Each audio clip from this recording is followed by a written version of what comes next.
ആലപ്പുഴയിലെ ഡോൾഫിൻ ബീച്ചിൽ കൂറ്റൻ തിമിംഗലം ചത്ത് കരക്കടിഞ്ഞു. സംഭവ സ്ഥലത്ത് നിന്ന് മനീഷ് മഹിവാൽ ചേരുന്നു. തത്സമയം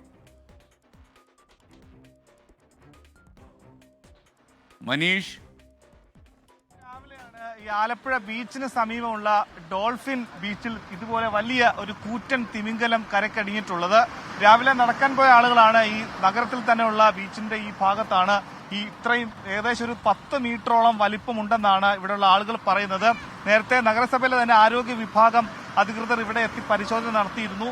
ഇനി ഇവിടെ വനം വകുപ്പ് ഉദ്യോഗസ്ഥർ ഇവിടെ എത്തി ഇത് പരിശോധിച്ച ശേഷം പോസ്റ്റ്മോർട്ടം നടപടികളടക്കം നടത്തേണ്ടതുണ്ട്. സാധാരണ രൂപത്തിലൊന്നും ഇതിനെ കുഴിച്ചു മൂടാൻ സാധിക്കില്ല. അങ്ങനെ വനം വകുപ്പ് ഉദ്യോഗസ്ഥരോട് എത്തി പോസ്റ്റ്മോർട്ടം നടത്തി കൃത്യമായ സ്പോട്ട് തീരുമാനിച്ച ശേഷം അവിടെ മാത്രമായിരിക്കും ഇതിനെ കുഴിച്ചു മൂടുക.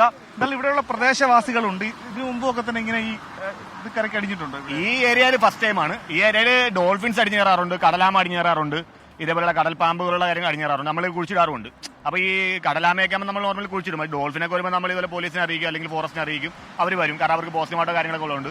പിന്നെ നമ്മളെ കൊണ്ട് പറ്റത്തില്ല, വലിയ അനിമൽസ് ആണല്ലോ. പക്ഷേ ഇത് ഡോൾഫിൻ ഇവിടെ നീലത്തിമിംഗലം ഇവിടെ അടിഞ്ഞു കയറുന്ന ഫസ്റ്റ് ടൈമാണ്. എനിക്കൊന്ന് കഴിഞ്ഞ ആഴ്ച എന്തോ മംഗലം ഏരിയയിലെന്തോ ഒരെണ്ണം വലുത് അടിഞ്ഞു കയറിയായിരുന്നു.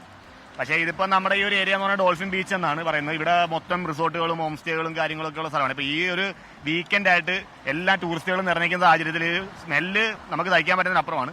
അപ്പോൾ എത്രയും പെട്ടെന്ന് ഇതൊന്ന് കുഴിച്ചിടുവാണെങ്കിൽ വളരെ ഉപകാരമായിരിക്കും. കാരണം എല്ലാ പ്രോപ്പർട്ടികളിലും ഗസ്റ്റുകളും എല്ലാം വന്നു തുടങ്ങിയ ഒരു സാഹചര്യത്തിൽ ഇതൊരു ബുദ്ധിമുട്ടായി മാറും. നിറയെ ആളുകൾ കാണാൻ പറ്റുന്നുണ്ട് ആകാംക്ഷയോടുകൂടി. പക്ഷേ അതിലുപരി ഒരു സ്മെല്ല് ഭയങ്കര നമുക്ക് സഹിക്കാൻ പറ്റുന്നില്ല. രൂക്ഷമായ ദുർഗന്ധമുണ്ടെങ്കിൽ കൂടി ഒരുപാട് ആളുകളാണ് ഇങ്ങനെ ഈ തിമിംഗലത്തെ ആദ്യമായിട്ടൊക്കെ തന്നെ കാണാൻ കൊച്ചുകുട്ടികളടക്കമുള്ള ആളുകൾ ഇങ്ങനെ എത്തുന്നുണ്ട്. സാധാരണ ഉള്ള ഒരു കാഴ്ചയല്ലല്ലോ ഇതിങ്ങനെ. ഇവിടെയുള്ള തീരദേശവാസികളാണെങ്കിൽ കൂടി ഇങ്ങനെ തിമിംഗലം കരക്കടിയുന്ന കാഴ്ച അപൂർവമായിട്ടാണ് പലരും കാണുന്നത്. ഇതിനെ സംബന്ധിച്ച് മത്സ്യത്തൊഴിലാളികൾ പറയുന്നത് സാധാരണ ആഴക്കടലിൽ പ്രത്യേക സഞ്ചാരപഥങ്ങളിൽ മാത്രം സഞ്ചരിക്കുന്നവയാണ് ഈ തിമിംഗലം.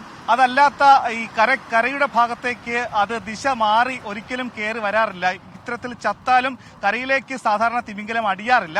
ഇതിൽ മത്സ്യത്തൊഴിലാളികൾ പറയുന്നത്, അതായത് കൂടുതൽ കപ്പലുകളുള്ള സ്ഥലങ്ങൾ ഉണ്ടെങ്കിൽ അവിടെ വെച്ച് ഈ തിമിംഗലത്തിന് പരിക്കേറ്റിരിക്കാം.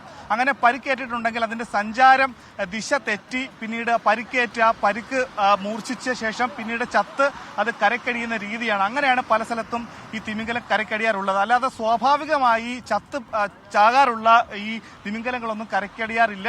അങ്ങനെ കഴിഞ്ഞ ദിവസം മാരാരിക്കുളത്തും ഇങ്ങനെയുള്ള സംഭവം ഉണ്ടായിട്ടുണ്ട്. ഇതിലും ഇത്ര വലിപ്പമില്ലെങ്കിലും ഇതിനോട് സാമ്യമുള്ള ഏകദേശം ഇത്രയുമുള്ള തിമിംഗലം മാരാരിക്കുളത്തും കരക്കടിഞ്ഞിരുന്നു. എന്താണെങ്കിലും ഇതിന് സർക്കാർ തലത്തിലുള്ള നടപടികളൊക്കെ തന്നെ പൂർത്തീകരിച്ച ശേഷം മാത്രമേ ഇതിനെ സംസ്കരിക്കാൻ സാധിക്കുകയുള്ളൂ. SKN.